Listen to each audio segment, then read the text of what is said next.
आजाद भारत में अंग्रेजों की जीत का जश्न क्यों? आखिर दलित बहुजन भीमा कोरेगांव के युद्ध में अंग्रेजी सेना की जीत का जश्न क्यों मनाते हैं? ऐसे सवालों के जरिए मनुवादी मीडिया और ब्राह्मणवादी मानसिकता के लोग भीमा कोरेगांव की ऐतिहासिक लड़ाई को अंग्रेजों की लड़ाई साबित करने की साजिश कर रहे हैं। वो पूछ रहे हैं कि 204 साल पहले अंग्रेजों की जीत का जश्न मनाकर दलित देश विरोधी काम क्यों कर रहे हैं।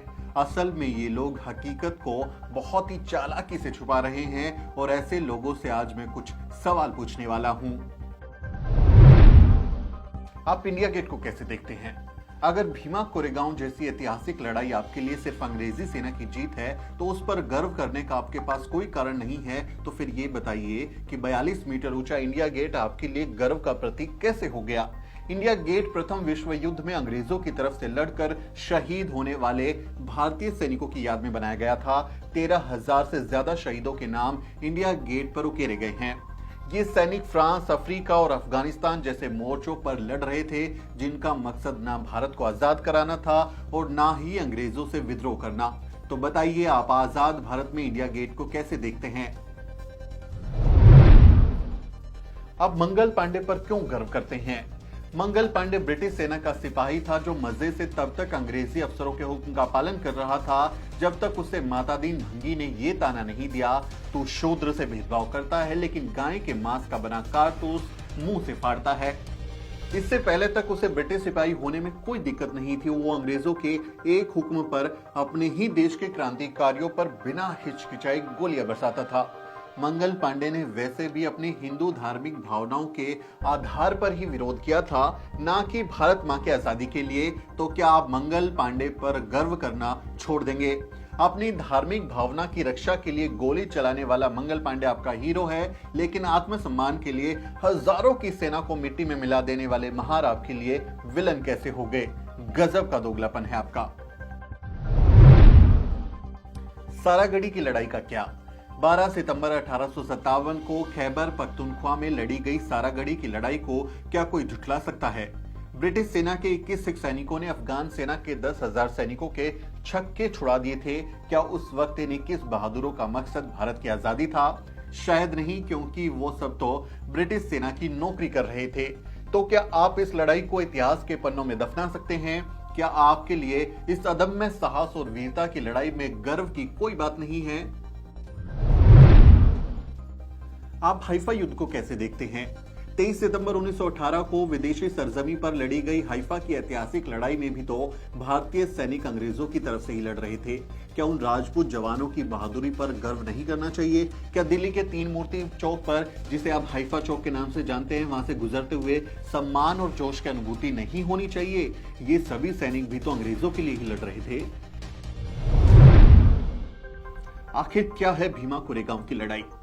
1 जनवरी 1818 को पुणे के पास सिर्फ 500 महार सैनिकों ने पेशवा बाजीराव द्वितीय की 28,000 सैनिकों की फौज को बुरी तरह से धूल चटा दी थी। ब्रिटिश सेना की महार रेजिमेंट के शौर्य और अदम्य साहस जैसे मिसाल इतिहास में कहीं नहीं मिलती। पेशवा राज भारतीय उपमहाद्वीप के इतिहास का सबसे क्रूरतम शासनकाल था। मराठों के साथ छल करके ब्राह्मण पेशवा जब सत्ता की कुर्सी पर आए तो उन्होंने शूद्रों को नरक जैसी यातनाएं देना शुरू कर दिया।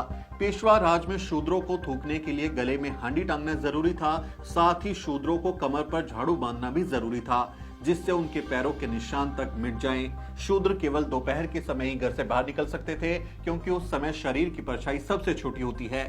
परछाई कहीं ब्राह्मण के शरीर पर ना पड़ जाए, इसलिए उनके लिए यह समय निर्धारित किया गया था। शूद्रों को पैरों में घुंघरू या घंटी बांधनी जरूरी थी, ताकि उसकी आवाज सुनकर ब्राह्मण दूर से ही अलर्ट हो जाए और अपवित्र होने से बच जाए।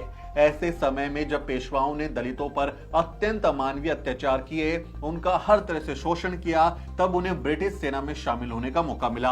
अंग्रेज चालाक थे और ब्रिटिश सेना में शामिल सवर्ण शूद्रों से कोई संबंध नहीं रखते थे, इसलिए अलग से महार रेजिमेंट बनाई गई। महारों के दिल में पेशवा साम्राज्य के अत्याचार के खिलाफ जबरदस्त गुस्सा था, इसलिए जब 1 जनवरी 1818 को भीमा कोरेगांव में पेशवा सेना के साथ उनका सामना हुआ तो वो उन पर शेरों की तरह टूट पड़े।